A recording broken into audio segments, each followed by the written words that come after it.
Hey, welcome to another class of Tuesday Night Beer School, starring me, Chad of Chad's Beer Reviews, and we got a guest who old school Chad's Beer Reviews fans might remember, Brett Vanderbrook.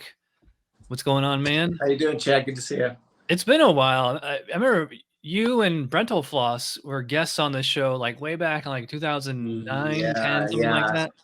Feels like a million years ago at this point. Yeah. Yeah. And viewers of this channel might recognize your voice because you did the voice of the commercial for the Handbook of Porters and Stouts. Hey craft beer drinkers, have we got a book for you? The Handbook of Porters and Stouts. This book documents the greatest examples of dark beer available on the market today. From old world traditional brews to American craft breweries pushing the boundaries of what dark beer can be. You'll learn about the origins of the styles as well as the brewers behind the beer. Available in bookstores November 11th or pre-order from Amazon at a discounted rate today. Come to the dark side with the Handbook of Porters and Stouts by Josh Christie and Chad Polenz. Brett said he's, probably brewed like 30, 40 different home brews over the years. But you're actually not a BJCP judge? I'm not, no. Okay. Yeah, it just seems like judging and homebrewing like go hand in hand. Like, you've entered your own brews into competitions, right? I haven't, yeah, and I've won some ribbons too. And yeah, I mean, I rep in my homebrew club here, the 𝗏𝗏𝗏𝗏𝗏. Several of the people in our club are BJCP certified. It's just, I don't know, it's just not something that's interested me, but maybe someday. Yeah, well, maybe this will be the inspiration for you. All right, so we're being kind of basic bitches tonight, and we're going classic American IPA, 21A American IPA. Overall impression: a decidedly hoppy and bitter, moderately strong, pale American ale that balances hop forward with a clean fermentation profile, dryish finish, and clean supporting malt, allowing a creative range of hop character to shine through. All right, so let's keep going here. Comments: basis for many modern variations, including the stronger double IPA, as well as IPAs that are various other ingredients. Those other IPAs, blah, blah, blah. Oak is inappropriate. You guys can pause and read that for yourself. History: the first modern American craft brewer adaptation of this traditional English style, generally believed to be 𝗢𝗾𝓲𝓭𝓮𝓵𝓲𝓷 ale. Maybe we should have reviewed that one. This one's from the same state, a couple 100 miles north, I think. First brewed in 1975 using whole Cascade hops, the style has evolved beyond that original beer, which now tastes more like an American pale ale in comparison. American-made IPAs from earlier eras were not unknown, particularly the well-regarded Ballantine's IPA, an oak-aged beer using Old English recipe. The style is based on the modern craft beer examples. It's funny, I think whoever wrote this, it seems to be like a boomer. There's like all this like kind of retro nostalgia, and they're like inserting these kind of passive-aggressive comments in there. Tastes more like American pale ale. Like, really, you don't need to include that in there. All right, so characteristic ingredients: pale base malt, American or English yeast with a clean or slightly fruity profile. See, they contradicted themselves already. Up here it said clean fermentation, and then down here it's saying, well, I guess with the clean or slightly fruity profile. Yeah, I think all they're saying is that it's fairly neutral. That it's not going to be like an ester bomb. It shouldn't be an ester bomb. Yeah. Generally, all malt blood sugar additions are acceptable. Restrained use of crystal malts often uses American or New World hops, but any varieties are acceptable. New hop varieties continue to be released and may be used even if they do not have the sensory profiles listed as examples. Style comparison: stronger and more highly hopped than American pale ale compared to English IPA, has less caramel, bread, and toast. Often more American or New World hops, fewer yeast-derived esters, less body, and often a more hoppy balance. And is slightly stronger than most examples. Less alcohol than a double IPA, but with a similar balance. And for our vitals, for gravity, I always skipped. I mean, you guys can read it. IBUs 40 to 70, SRM 6 to 14. So, fairly light, but not super light, and certainly not dark. 5.5 to 7.5 ABV. Now, interesting what they pick for the commercial examples. All of these are pretty accessible, although I've never had Fatheads. I don't know. No, is that a West Coast brewery? I don't think I've ever seen or heard them. No, I've never heard of them. All right, we are back, and we got our Sierra Nevada poured. And actually, right off the rip, like, this strikes me as being, definitely a little darker than the usual IPA, but we'll come to that when we get it. So Let's just dive right into aroma. What are you getting as far as aroma? To me, it's very classic American IPA in that it's piney and definitely kind of like a citrus peel, like an orange peel type note. Yeah, I think it's more like a ruby red grapefruit. If we're splitting hairs here. I also get like definitely the resiny pine, forest kind of thing.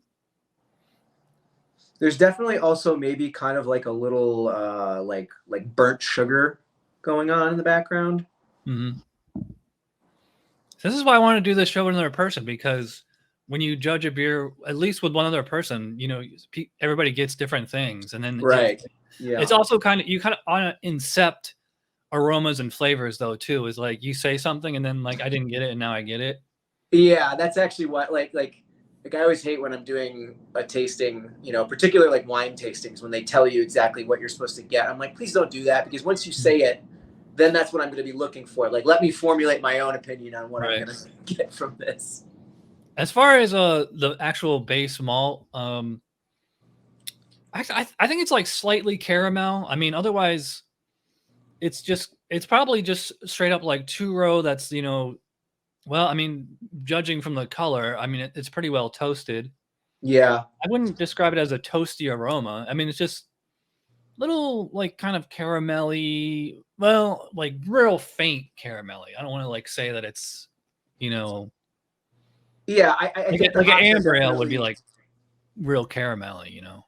The hops are definitely like front and center here. And it might also be just like psychosomatic because you're looking at this beer and it is a little darker. But yeah, I'm definitely, like I said, like I picked up on kind of like a burnt sugar note, something that's like, you know, maybe it's crystal malt. I don't know. It's something more. It's something less neutral than just 𝗔𝗺𝗏𝗏. So basically, everything we just said is when you're actually judging the beer. Brett has the score sheet in front of him there. Is you would want to write all that down in the little box there, and then I wish BJCP would actually give like a scoring guideline, like, you know, like what constitutes for aroma. It's on a, oddly enough, it's 1 to 12 points. So like, what is a 12-point aroma supposed to smell like, you know? So anyway, let's get back to the specs here.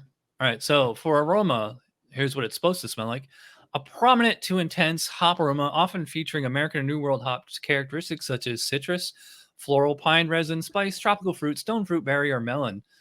Low to medium, low clean, grainy maltiness supports the hop presentation. Generally clean fermentation profile, but light fruitiness acceptable. Restrained alcohol optional. I forgot to mention that. You know, this is a 6.8 ABV. You know, it's not super strong. I really don't get any like straight up alcohol per se, but no, there's nothing like hot or fusily in the nose. Yeah. So what are you thinking as far as score? I think at least 10. Yeah, I think 10 was what I was feeling too. Like, you know, it's hard to give anything a perfect score, but like hearing you read that off, I'm like, well, this ticks all the boxes. Like that's it's got all of those things. There's nothing that's out of whack there. It's exactly what we described. Like, yeah, that's about that's what an American IPA should smell like. Yeah, so we're agreed on aroma. We're I guess we're both going 10 out of 12. We'll go 10, yeah. Appearance, you know, different cameras. It's funny, yours looks clear and mine looks real hazy, but I wouldn't call this clear. I mean, you can, if I put my hand behind it, I can see like the shadow of my hand, but it's hazy. You know, that kind of brick orange maybe, or like rusty orange. I think I like rust. I think rust is yeah, it definitely has like an orangey, a reddish orange tinge to it. Yeah, beautiful froth, tight, compact, creamy. Yeah. All right, so let's see what the specs say for appearance. Color ranging from medium gold to light reddish amber. I guess that's what, yeah, this is reddish amber. Yeah. Clear, but light haze allowable. Medium-sized white to off-white head with good persistence. Now, it's interesting they say medium-sized. should we penalize it because it says light haze allowable, and I think both of ours are pretty much Yeah, high haze. I would say that's probably beyond light haze. I mean, it's pretty hazy. Yeah. I don't see any. If I was going to be an absolute stickler, I would give it a 2 out of 3. But I'm going to go 3 out of 3 on appearance. I think that's fair because I think we're nitpicking. I think it is probably light haze, and when you're talking about a score that's only out of 3, it seems like drastic to knock a whole point off for that. Yeah. All right. So here's the best part. We finally get to drink it. You ready? Yes. Cheers, man. Cheers.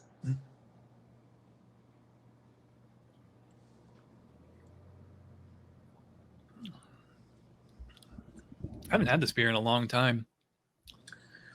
I'll let you go first as far as what you're getting.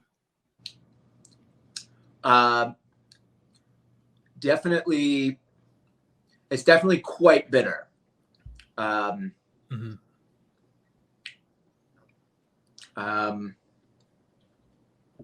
It's fairly dry. It's funny, like as soon as it hits my tongue, it's like I actually get like quite a lot of maltiness, but at the same time, I'm getting like intense. I always call it like dank bitterness, where it's like it's kind of like the opposite of like astringency. Like, but most people when they say dank, they mean like weedy or cannabisy or whatever. Yeah, I just mean it's just like I think the best example of it is Arrogant Bastard. Yeah, like that kind of flavor and that kind of bitterness, where it's like almost like moist, for lack of a better word. At this, I don't know. I mean, I probably could look up on their website. I don't know which hops are in here. I am assuming Chinook and probably like Cascade. Chinook, Cascade, and there was one other one. I sent I sent you an image that had them in there. There were only 3 hops, I think. Oh yeah. And they were all like classic hops, like nothing that came out in the last 10 or 15 years. Yeah, and the actual hop flavor is kind of similar to what we saw in the aroma. Like definitely get kind of like a red grapefruit. Yes. Yeah, absolutely. Grapefruit. Yeah. Pine sap almost. But it doesn't strike me as juicy like no. So many of the new New England IPAs or whatever. No, it's more like a like instead of, I guess I would say, instead of biting into the fruit of the grapefruit, it's more like getting the oils on the peel and licking the peel. Like it's like that kind of a fruitiness or citrusy. I can taste like just a little bit of an alcohol presence, but it's pretty clean. It has like maybe you could call it like a vanilla kind of sensation. The hops linger a little here. Yeah. Well, yeah, it's I get like this spicy sensation too. It's funny, we were saying off camera, like maybe this beer is brewed with rye, or I do get something of a rye kind of flavor, but it could be like just from the hops there. Usually American hops are like piney or citrusy, but every once in a while you get like a grassy note, or just some kind of spiciness off of it. Yeah, I don't know that I pick up on spiciness too much. I definitely don't think there's a grassy. It's kind of like as it finishes, it's more of an aftertaste than a. Yeah, I'd say that the bitterness definitely lingers for me, kind of like on the back of my tongue. There's like this persistent, like similar to like drinking like Campari or something, where there's that, like, even after the sweetness and the herbal qualities fade, you still have this lingering bitterness on your tongue. It doesn't strike me as being like super high. I think it's probably like in the 50s, maybe 60s. Yeah, I think 50s or 60s is probably. Yeah, I mean, and the thing too about IBUs is that it's not always the greatest scale, because like, you can drink a stout, which is not necessarily a hoppy beer, and find out that it has 80 IBUs, but it just has so much roasted malt that like you're not even picking up on the hops.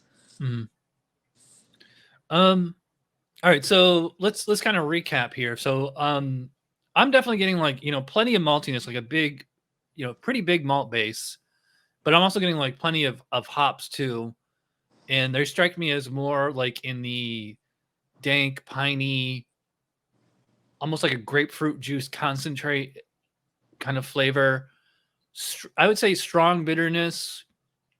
Finish is definitely hoppy for sure, but it's not. I would not call it like astringent at all. No. So, anyways, let's get back to the specs here.